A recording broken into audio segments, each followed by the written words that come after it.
It'll be one to go this time by. Coming to the green, buddy, coming to the green. Let's go get him. Go, go, go, go, go, go, go. Get your motor running. Head out on the highway. Lewis, Jenna, and Bruce. Over here, Lou, on your right. Hey, thanks. Louis Frank, ESPN.com. Yesterday, you made a remark about it being on this TV show when you said I'm a jackass from El Cajon. But just taking that a step further, Dillon Jr. said in Texas, we don't know you. He's been able to just be himself, I guess, based on a family name and all that other stuff. Do you feel you can be yourself? You know, is that one of the problems of working with a team like Hendricks and now the success you had?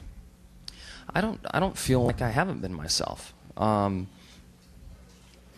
guess when I go to work, I put on a different personality and persona, and that's been there. But it's not like I've made an effort and have said, okay, you can be this way over here and you got to be this way here. I've just been me through all of it, and I guess there is a lighter side to me that is now coming out for whatever reason. Junior and I got into a great argument over the fact that I'm too worried about doing the right thing and saying the right thing, and it was pretty funny because I'm like, look at you, man. Right now you're talkative, but we'll go to the track and you won't say anything to anyone for 2 days. I mean, you can just totally go mute on us. So we had a very fun conversation on all that. But at the end of the day, it's surprising me that there's so much discussion about this topic. I mean, I'm hopefully going to join Kel Yarborough in the history books, and the hot topic seems to be this. So it's odd to me, but I'm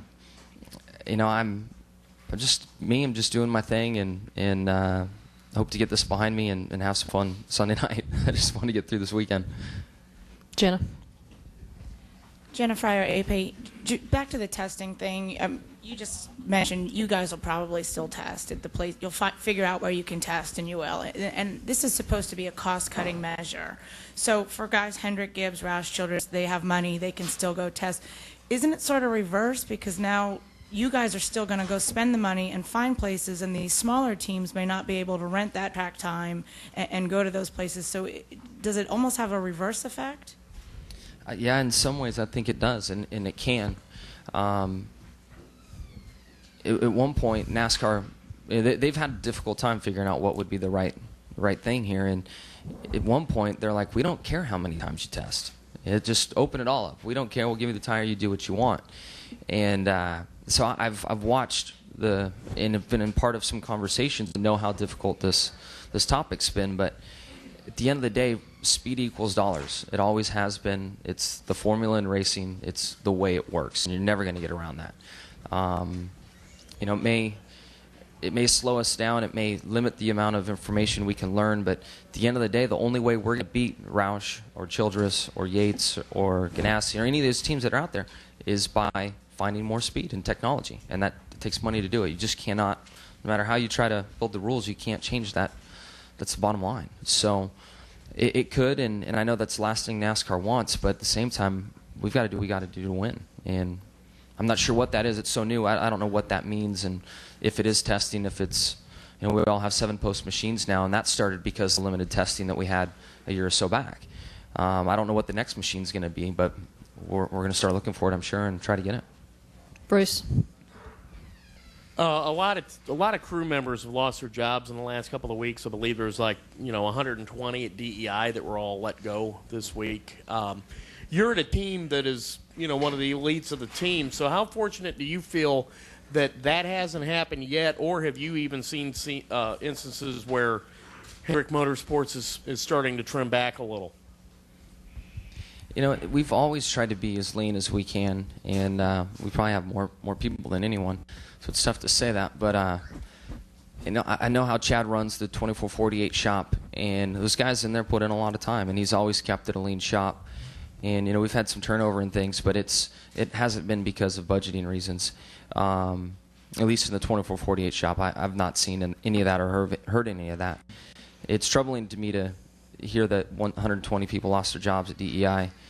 I guess we're finally seeing the impact of this bad economy that we're in, and it's I don't think there's any business in the world that's immune to it. I mean, it's taking its toll on everyone, and until the sponsors get their return on their investment in the sport, and they can feel comfortable spending the money they have, and they continue to sign on and spend more, I don't know how it's going to change.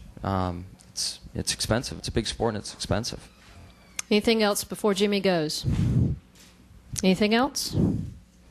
We got one more in the back. Dwight, you have the final question. Dwight, This is what we're going to be doing Sunday night. It's what we need to be doing Sunday night. Is it lawnmower racing? It's fantastic. Almost start. These guys are probably dead serious too on there. Like, yeah, man, my lawnmower's running good.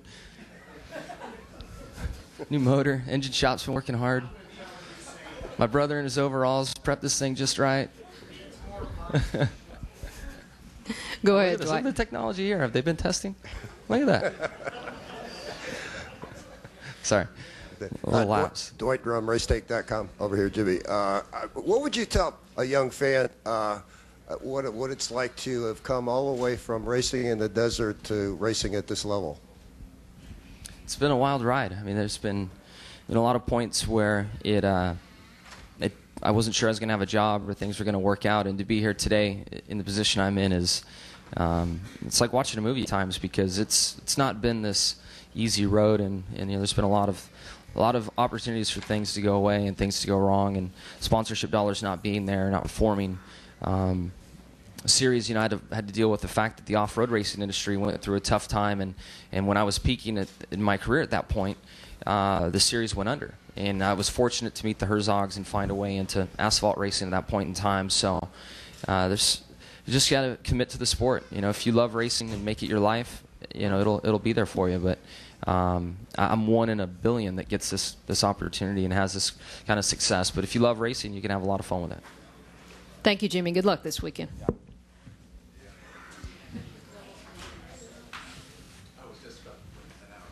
Talk to a guy about this. Lawnmower race.